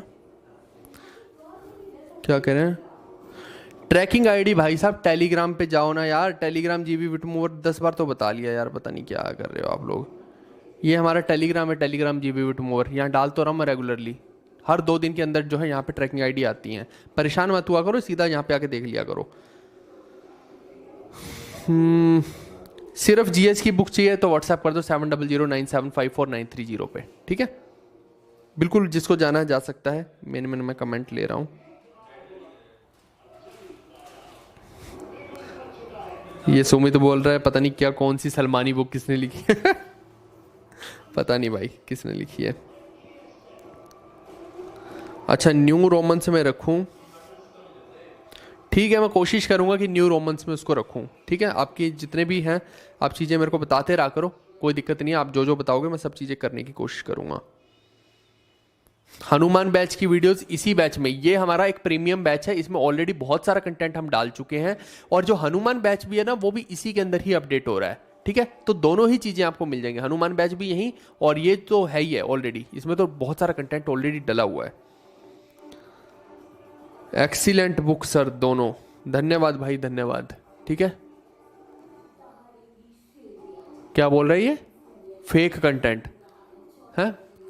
जब तुम पेंट गीली करते थे ना तब मैं अच्छे से काम कर रहा था, ठीक है? तो मत सिखाओ मुझे कि फेक कंटेंट का क्या होता है और रियल कंटेंट क्या होता है, ठीक है? तुम आए क्या करने हो यहाँ, मेरे को ये बताओ ना, काहे को हमारा खून चूसने आ जाते हो? जब नहीं अच्छा लगता तो मत आओ भाई, मैंने कहा जबरदस्ती तुम्हें थोड़ी बुलाया यहाँ। और ऊपर से स्पैम अलग से करेगा ये। किस टीचर ने तुम्हें पैसे दिए ये सब करने के, बताओ जरा, कहाँ से आए हो तुम भी वही हाल है तुम्हारे गौरी जैसे ही, फिरंगी। चलो ठीक है, धन्यवाद भाई, धन्यवाद। फालतू के लोगों के साथ अब मैं बहस करना ही नहीं चाहता, क्योंकि अपना सर दुखने लग जाता है भाई, मेरे को काम पे ध्यान देना है। बहुत सारे लोग अप्रिशिएट कर रहे हो, कह रहे हैं बेस्ट टीचर है, क्या बात है, बहुत तगड़ी जी के, धन्यवाद भाई, इतने सारे प्यारे कमेंट्स यार, मज़ा ही आ गया।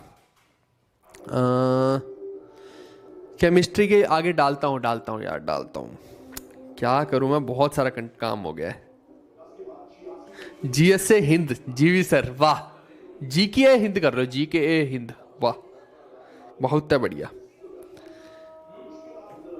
चलो, अच्छा कंटेंट है ना, मजा आ रहा है ना भाई, मैंने बहुत मेहनत लगाई है इन चीज़ों में, ये एक छोटा काम नहीं था, मैंने पूरा जी जान झोंक दिया खुद का। मैं आपको सच बता रहा हूँ, मैं ना तो सो पा रहा हूँ और ना ही मैं कुछ और काम कर पा रहा हूँ।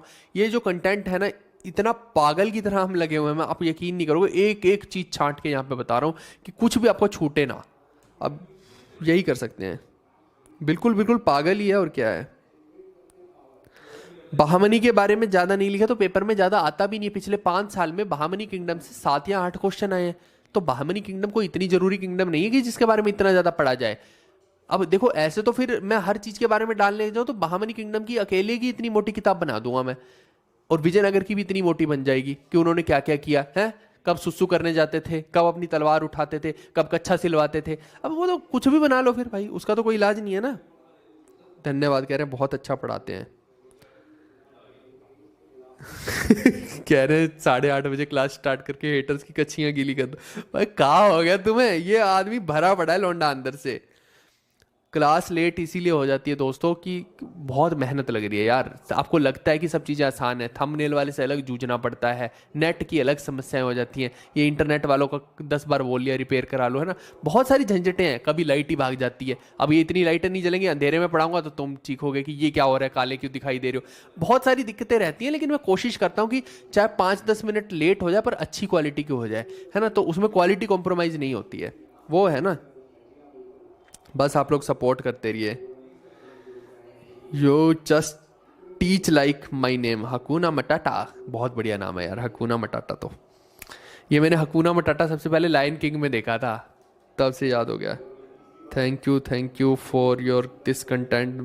बस यार आप लोग का ये देख के ना मन खुश हो जाता है, कहते हैं आपके पढ़ाई करवाने के बाद ही हम डिनर करते हैं। धन्यवाद भाई, मैं भी ऐसे ही हूँ, मैं भी बाद में ही डिनर करता हूँ। पहले मेरे को लगता है कि मैं कंटेंट दे दूँ तो मेरे को शांति पड़ जाती है, फिर मैं शांति से आराम से बैठ के खाना खाता हूँ, नहीं तो खाने का मन नहीं करता भाई। पेंडिंग लिस्ट तो एक आधी है भाई, करवा देंगे। कह रहे मुट्ठू वाला मस्जिद था। मोट की मस्जिद है भाई साहब, वो मोट की डेली मेरे को ये सोचना पड़ता है कि तुम्हारा एंटरटेनमेंट कैसे करूं मैं, है डेली मैं नई नई चीजें सोचता हूं कि आज मैं इन लोंडों से मिलूंगा, ये भरे हुए अंदर से, इनको मेरे को क्या सुनाना है, कौन सी कहानी सुनानी है, और उसके बाद बेलन से मेरी पिटाई होती है ना। आपके मैडम छोड़ते नहीं है कि अच्छी सी बातें बच्चों को सिखाते हैं, ट्रक मारते हैं चकला बेलन। चलो बढ़िया है। हाँ डाल देंगे भाई, डाल देंगे, एक आध दिन सब्र करो। सारी तो डाल रखी है, एक दिन की आज ही की तो नहीं डली, सारी तो ट्रैकिंग आईडी डाल दी टेलीग्राम के ऊपर। यार क्या चाहते हो, अब जान ले लोगे हमारी। कौशिक भाई पेड वालों के लिए अभी देखिए, ये जैसे ही खत्म हो गया ना, मैं स्टार्ट करने वाला हूं ज्योग्राफी। तो पेड वालों को ना वो सारी ज्योग्राफी जो रहेगी ना केवल लाइव रहेगी, तुरंत तुरंत सारी वीडियो प्राइवेट हो जाएंगी, ना तो उसको कोई रिकॉर्ड पर कर पाएगा ना कुछ और कर पाएगा। तो ज्योग्राफी मैं डायरेक्टली वही वाली स्टार्ट करने वाला हूँ, हनुमान सीरीज की जो तगड़ी वाली ज्योग्राफी करूंगा स्टार्ट, और वो सारी की सारी पेड में ही रहेगी। ठीक है, तो मैं बहुत सारी चीजें कर रहा हूँ पेड वालों के लिए, टेंशन मत लो। और अभी केमिस्ट्री भी काफी बन गई, वो भी मैं डलवाता हूँ, मेरे को बस थोड़ा सा टाइम लगने दो यार, सुध बुध नहीं रह रही है मेरे को, बहुत मेहनत लगा रहा हूँ, किसी भी तरीके से आपका भला हो जाए, है ना। मेरा मोटिव ये है कि मैं कुछ भी छुड़वाऊं ना। मैं ये कर सकता हूं कि पेड के लिए अलग से कर दूं, यूट्यूब के लिए अलग से कर दूं, फिर बहुत सारे लोगों का नुकसान भी हो जाएगा और पेड वालों को बहुत कुछ मिलेगा, उसके लिए आप टेंशन मत लीजिए, है ना। अभी मैंने बहुत सारी चीजें दिमाग में सोच रखी हैं। कह रहे you are rock star, thank you so much sir, धन्यवाद भाई धन्यवाद। आप लोग सपोर्ट करो और सब लोग को बोल दो, जैसे ये वीडियो है अभी ये प्राइवेट हो जाएगी, है ना, तो अब जिसको नहीं देखी जिसने तो वो गया काम से, सिंपल सी बात है। लोग को लगता है, वो लोग फॉर ग्रांटेड ले लेते हैं चीज़ों को, एक्चुअली उन्हें लगता है कि नहीं नहीं ये ऐसी मिल रही है, मैं पेड में ही डालूंगा इनको, है ना, सीधा सीधा इनको प्राइवेट करेंगे, कोई दिक्कत नहीं है। 4 दिन कुछ बच्चे जो है वो उनकी ज्वाला जलती है, उसके बाद वो फिर बुझ जाती है, ऐसा रहता है ना, कोई दिक्कत नहीं है। बिल्कुल, आप लोग के लिए कितनी सारी पिटाई त्रिशा हम सह रहे हैं, है ना। त्रिशा भी रेगुलर स्टूडेंट है, इनका भी नाम याद हो गया है। ਭਾਜੀ ਬਹੁਤ ਵਧੀਆ ਪੜਾਇਆ ਤੁਸੀਂ, ਇਹ ਵੀਡੀਓ ਵੀ ਪ੍ਰਾਈਵੇਟ ਨਾ ਕਰਿਓ ਯਾਰ, ਇਦਾਂ ਨਾ ਕਰੋ ਤੁਸੀਂ, ਮੈਨੂੰ ਮੇਰੇ ਹੱਥ ਜੋੜ ਕੇ ਬੇਨਤੀ ਆ ਭਾਜੀ, ਆ ਸਾਰੀਆਂ ਪ੍ਰਾइवेट हो ਜਾਣੀਆਂ, मैं पहले ही बोलिया सी। चलिए ठीक है, थैंक यू सो मच, आप लोगों ने बहुत ज़्यादा अप्रिशिएट कर रहे हैं, सब दोस्तों को बताओ इस कंटेंट के बारे में, है ना। हम मिलते हैं नेक्स्ट वीडियो। कल जो है हम बजट के बारे में चर्चा करेंगे, दिल्ली सल्तनत हमारा ख़त्म हो गया है, अब अगला जो हम स्टार्ट करेंगे वो मुगल्स करेंगे, और ये वीडियो साथ के साथ हो जाएगी private. Okay guys, bye bye.